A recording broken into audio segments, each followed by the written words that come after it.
திருப்பூர் மாவட்டம் அவிநாசி கைகாட்டிப்புதூர் கிராமத்தைச் சேர்ந்தவர் ரிதன்யா. இவர் கணவர் மற்றும் அவரது குடும்பத்தாரால் டார்ச்சர் தாங்க முடியாமல் சமீபத்தில் தற்கொலை செய்து கொண்டார்.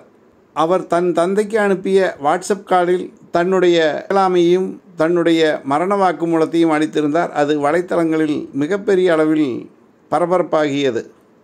அதைத் தொடர்ந்து ரிதன்யாவின் கணவர், மாமனார், மாமியார் கைது செய்யப்பட்டு மாமியார் விடுவிக்கப்பட்ட நிலையில் தற்போது ரிதன்யாவின் தந்தை திருப்பூர் கோர்ட்டுக்கு வந்திருந்தார். அப்போது மீடியாக்களுக்கு கண்ணீர் மல்க ஒரு வேண்டுகோளையும் விடுத்தார். சரியான தகவலை தெரியும். நான் உங்கள்கிட்ட வேண்டி வேணும் கேட்டுக்கிறேன்.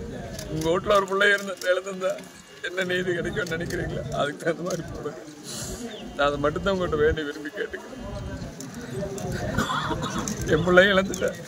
இனி இருக்கிற பிள்ளைகளுக்கு தப்பாக்கள் ஒரு நீதி வேணும். அந்த மாதிரி நினைச்சு செய்திகள் போடுங்க.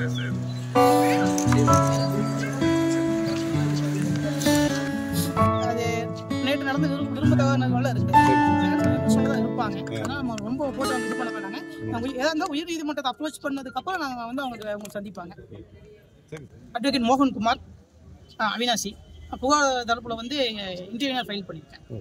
இன்னைக்கு நம்ம ரிதன்யா அவங்க தற்கொலை பண்ணிக்கிட்ட வழக்கில் இன்னைக்கு வந்து பிணை மனு விசாரணைக்கு வந்து எதிர்கள் தரப்பை தாக்கல் பண்ணதில் அந்த பெட்டிஷனில் வந்து நாங்கள் இன்டர்வியூனர் பெட்டிஷன் கொடுத்துருக்கோம்.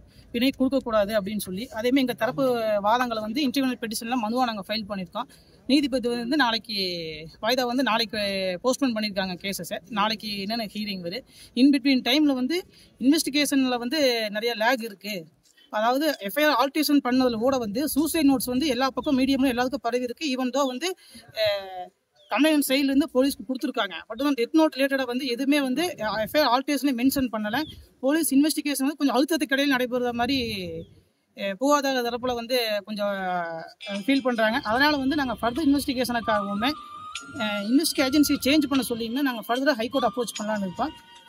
நாளைக்கு என்ன மாண்புமிகு நீதிபதி வந்து நாளைக்கு மாவட்ட நீதிபதி பெயில் என்ன ஆர்டர் போடுறாங்க பொறுத்து நாங்கள் அடுத்த நடவடிக்கை எடுப்போம். தேங்க்யூ. போஸ்ட்மார்ட்டம் ரிப்போர்ட் வந்து ஸ்டில் எங்களுக்கு வந்து இன்னும் இல்லைன்னு தான் சொல்கிறாங்க. எங்கள் சைடு அதாவது புகார்தாரருக்கு வந்து போஸ்ட்மார்ட்டம் ரிப்போர்ட்டை பற்றி இது வரைக்கும் சொல்லலை. மூன்றாவது குற்றவாளி வந்து இவங்க போலீஸ் கூட்டிகிட்டு போய் வந்து ரிலீஸ் பண்ணியிருக்கிறதா சொல்கிறாங்க. அவங்க வந்து 1 to 2 செக்யூர் பண்ணியிருக்காங்க. தேர்ட் அக்யூஸ்ட் வந்து ஸ்டில் அப்ஸ்காண்டிங்கு. அவங்கள வந்து காவல் எடுக்கிறக்கோ கைது செய்யறக்கோ காவல்துறை வந்து எந்த முயற்சியும் எடுக்கல. இது வந்து இப்போ அரசியல் தலைவர்கள் அதிகமாக இருக்கிற காரணத்தினால போலீஸ் கொஞ்சம் மெத்தன போக்கோடு செயல்படுறாங்க. மூன்றாவது குற்றவாளியை வந்து கைது செய்து அவங்கள வந்து கஸ்டடி எடுத்து மூணு எதிரிகளையும் கஸ்டடி எடுத்து விசாரிக்கும் பொழுது இந்த வழக்கோட உண்மையான விவரங்கள் தெரிய வருது. ஏன்னா வந்து இந்த வழக்கில் இருக்கிற சூசைட் நோட் வந்து எல்லா பக்கமே மீடியா சொன்னீங்க எல்லாமே இது பண்ணியிருக்கீங்க. போலீஸ் கால்டி இருக்குது. அவங்க ஸ்டில் அதை வந்து அவங்க வந்து எஃப்ஐஆர் ஆல்ட்ரேஷன் அடுத்த நாள் பண்ணியிருக்காங்க. அந்த எஃப்ஐஆர் ஆல்ட்ரேஷனில் சூசைட் நோட் பற்றி அவங்க எதுவுமே சொல்லலை. வழக்கு வந்து நம்ம புகார்தார தரப்பில் கொடுக்கக்கூடிய ஸ்டேட்மெண்ட்டுக்குமே காவல்துறை எடுக்கக்கூடிய நடவடிக்கைகளுக்குமே அவங்க கொடுக்குற ஸ்டேட்மெண்ட்டுக்கு டோட்டல் நிறைய வேரியேஷன்ஸ் இருக்குது. புகார்தாரர் கொடுக்கக்கூடிய ஸ்டேட்மெண்ட்ஸ் முழுசாக வந்து அவங்க வந்து கன்சிடர் பண்ணலை.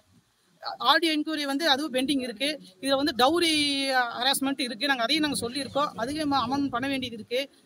ஸோ வந்து இந்த விஷயங்கள் நடக்கும்போது தான் ஃபர்தராக என்ன இதுன்னு தெரிய வருங்க. மூன்றாவது குற்றவாளி வந்து இன்னும் கைது பண்ணலாம். அவங்க ஸ்டில் அப்ஸ்காண்டாக தான் இருக்காங்க.